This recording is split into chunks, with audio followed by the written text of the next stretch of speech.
Hi everyone. Today I'm talking about INFJs and feeling selfish. This is a really big topic for INFJs and it's a really hard topic. It's something we tend to struggle with quite a bit.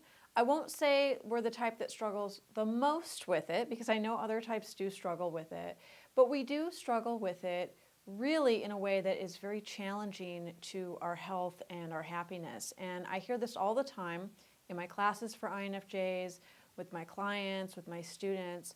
There is this always underlying feeling of, am I being too selfish?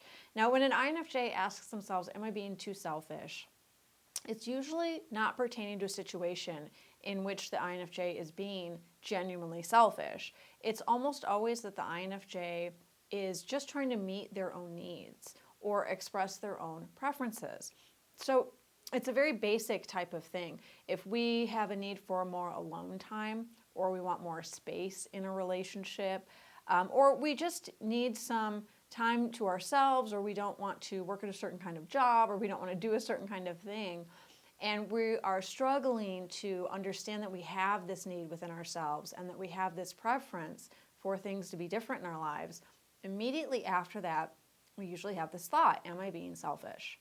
And that can stop us in our tracks. That stops a lot of INFJs from even attempting to meet their own needs, from even trying to figure out, what do I want? What do I like? What would work for me in this situation? Even if it's a legitimate need. INFJs are always highly sensitive. That's one part of it. So a lot of times we have needs, we have preferences that are a little bit outside of the mainstream, a little bit outside of the norm.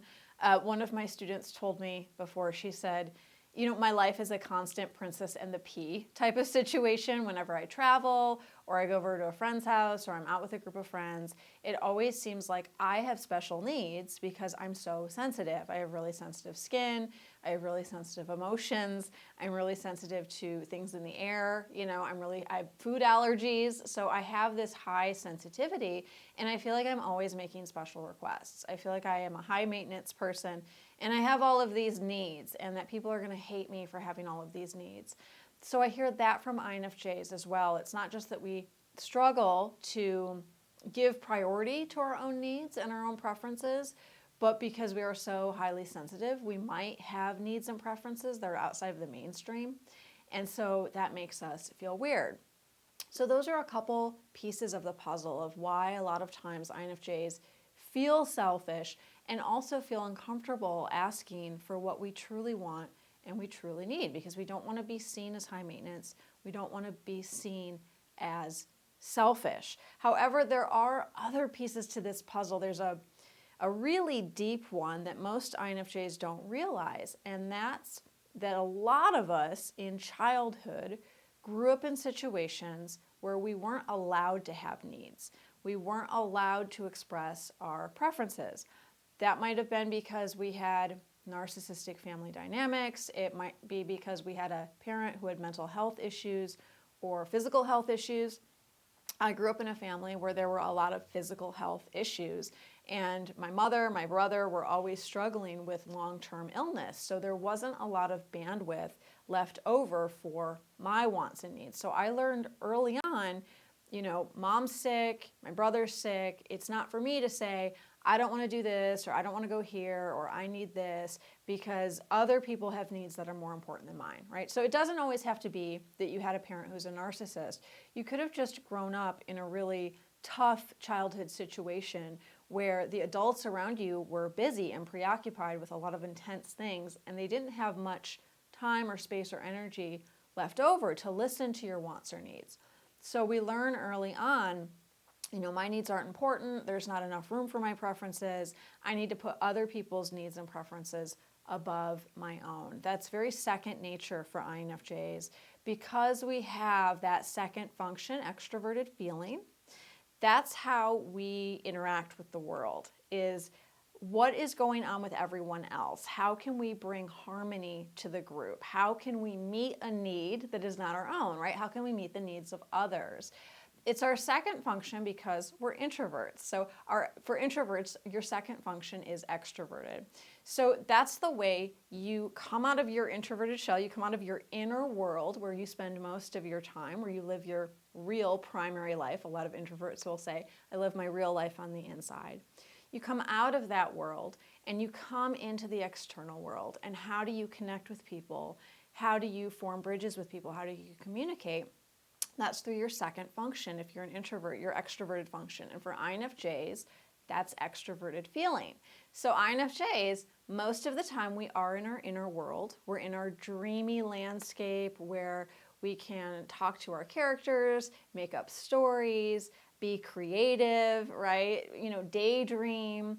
We can really get lost in our own thoughts and our own inner reality. But when we come out of that world and we're ready to connect with people and we want to communicate with people, the way we do that is through feeling.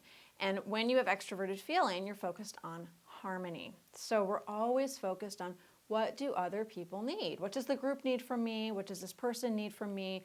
What can I be in this moment? Which is where we see INFJs really turning into a chameleon a lot of the time, because we are so attuned to what do other people need. So that feeds into our difficulty of asking ourselves, what do I need? And putting ourselves first. And when we start to do that, when we say, I need more alone time, or I need to not to work at this job, or I need to get out of this relationship, or I don't really want to live in this city, it kicks in immediately that we feel selfish, because it's just so second nature to us to think about other people first. Now, if you are an INFJ who did have a narcissistic parent, there's one last piece added onto this, which is a really challenging piece, and that's that you most likely were not allowed boundaries when you were young. So when you did express a boundary or you expressed a need, you expressed something that you preferred, I don't want to wear the blue dress, I want to wear the red dress. If you had a narcissistic parent, when you express boundaries, you are shamed, you are told you're not allowed to have boundaries, and the reason usually given is because that's selfish, right? So you wanting to have your door closed to your room, or you wanting to have privacy or a private journal, you wanting to have boundaries around your body or your time or your space or your beliefs, growing up with a narcissist, none of that is allowed. You are constantly given the message, it's not okay to have boundaries, you're not allowed to have boundaries, and in fact, if you try to assert a boundary, that's selfish.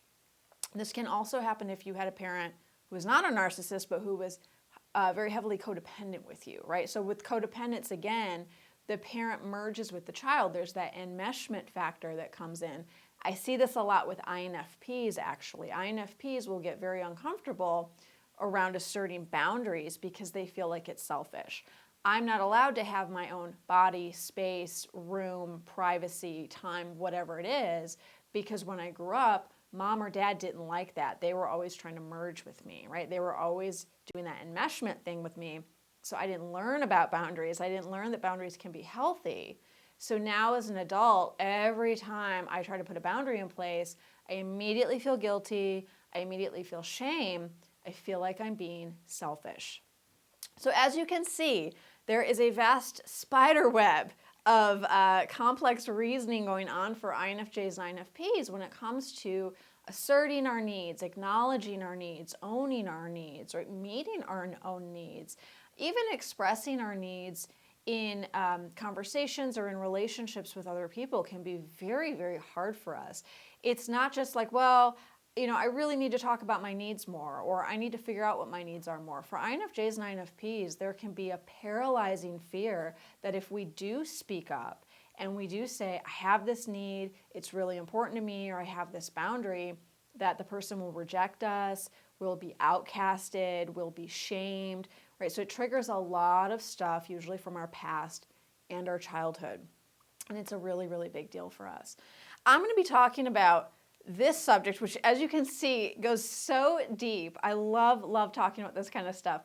In my new class, it's called Living for Yourself. I put together this class based on my last couple of classes. The students in that class, I said, what would you guys like to see next?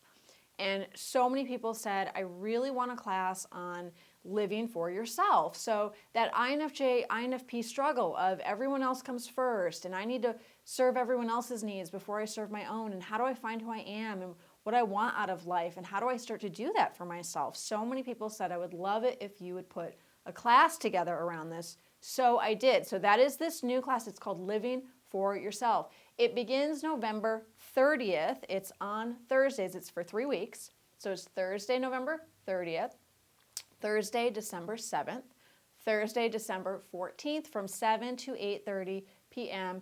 Eastern. All the classes are recorded. All of my classes are always recorded. You do not have to come live, although if you can, I definitely urge you to, because my classes are a lot of fun live. There's tons of INFJs and INFPs, so if you're that INFJ or INFP person, you're like, I don't know any other INFJs, which I hear so frequently. People will say, I know I'm an INFJ or I'm an INFP, but I don't know any others. Please try to make it live, because you will meet a lot of other INFJs and INFPs. And there's always new people in the classes who say, this is so cool. I never knew there were so many other people out there who thought like I did and felt like I did. And for the first time in my life, I don't feel like a weirdo. So it's a really great experience. I do urge you to come live if you can. If you absolutely can't, get the recordings. You will have lifetime access to them, and you can do them anytime in the future that you feel like it. So when you have more time or space that's opened up in your life, that's when you can listen to those recordings and you'll get all of the benefits. Registration opens for this class November 25th, and it is open until November 29th, 5 days. So if you want to get in, please get in. Please also sign up for my newsletter. That's where I send out all notifications and updates about this class and any future offerings. I also send out book recommendations and free resources and free classes and all sorts of good stuff for intuitives. So please sign up for my newsletter, and please also subscribe to my channel. I make a ton of videos on intuition, creativity, intuitive creativity, INFJs, INFPs, all sorts of good stuff. So please subscribe to my channel. Thanks so much, everyone. I'll see you next time.